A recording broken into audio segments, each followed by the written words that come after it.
2012 में पेशगोइयां शुरू हुई थी, मुझे याद अच्छी तरह कि मैंने उस पर कॉलम भी 2-3 लिखे थे। 2012 में इसलिए शुरू हुई थी कि 2013 में उनका होता है कुंभ का मेला।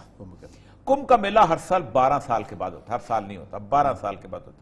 इसमें कुछ 2 करोड़ के करीब हिंदू जमा होते हैं उसके अंदर, कुंभ के मेले के अंदर।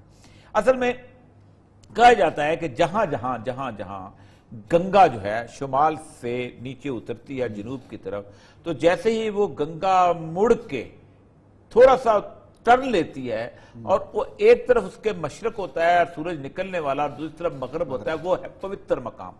इसीलिए बनारस में आपने देखा होगा, सुबह बनारस इसलिए कहते हैं कि सुबह सुबह गंगा जो है ना उधर से जब आप कश्ती में जाते हैं तो गंगा की इस तरफ से सूरज तलू हो रहा होता है, और जब रात के वक्त वो जैसे कहते हैं वो जो उसको गंगा को जो कहते हैं ना सुलाना, जो वो दीप पूजा जिसको कहते हैं, वो दिए उसमें बहाते हैं।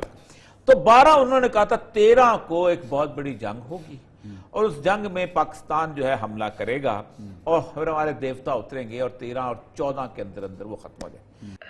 मतलब ईसा पूर्व से पहले आप देखिए तो ये कुंभ के मेले हो रहे हैं, उस समय ना यहूदी था, न ज्यूस था, क्रिश्चियन था, न ईसाई थे, लेकिन पाकिस्तान था।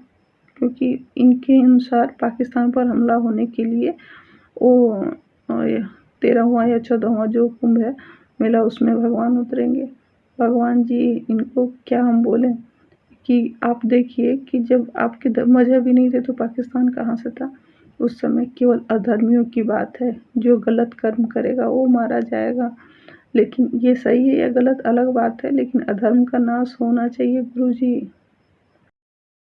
अब उसके बाद वो 13-14, अब ये मेला है 2025 में होना, कुंभ का मेला जो है 2025 के तक उन्होंने कहा है, ये जो शख्स है अर्देश कुमार, इसने कहा है कि 2025 में ये जंग होगी और इंडिया जो है ये पाकिस्तान जो है इंडिया का हिस्सा बन जाएगा।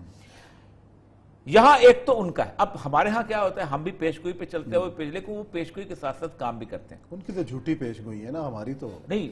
देखें, अपने मजहब पे यकीन करते हैं, यहूदियों की झूठी है ना, लेकिन उस झूठी पेशगोई की बुनियाद पे सारे यहूदी अपना घर बार छोड़ के वहां आके बैठे हैं रेगिस्तान। इनकी पेशगोई झूठी है, लेकिन 1925 में उन्होंने आरएसएस बनाई। भारत में शायद 4 लाख, 5 लाख या 20 लाख जितने भी मदरसे हैं, मान लीजिए 5 लाख मदरसे हैं, तो उस हिसाब से जितने हिंदू हैं तो कितने गुरुकुल होने चाहिए थे, लेकिन नहीं है। इससे देखिए वो धर्म केवल सुन करके चला रहा है, और जिस दिन उसको लगेगा कि मेरे धर्म में कुछ गलत बात है तो उसको छोड़ भी देगा। क्योंकि हमारे यहाँ तो ऐसा नहीं कि धर्म छोड़ने पे कोई सज़ा है। और जहाँ तक रही मान्यताओं के गलत होने की, सही होने की बात, तो हमारी भी सही हो सकती है, आपकी भी सही हो सकती है और दोनों की गलत हो सकती है।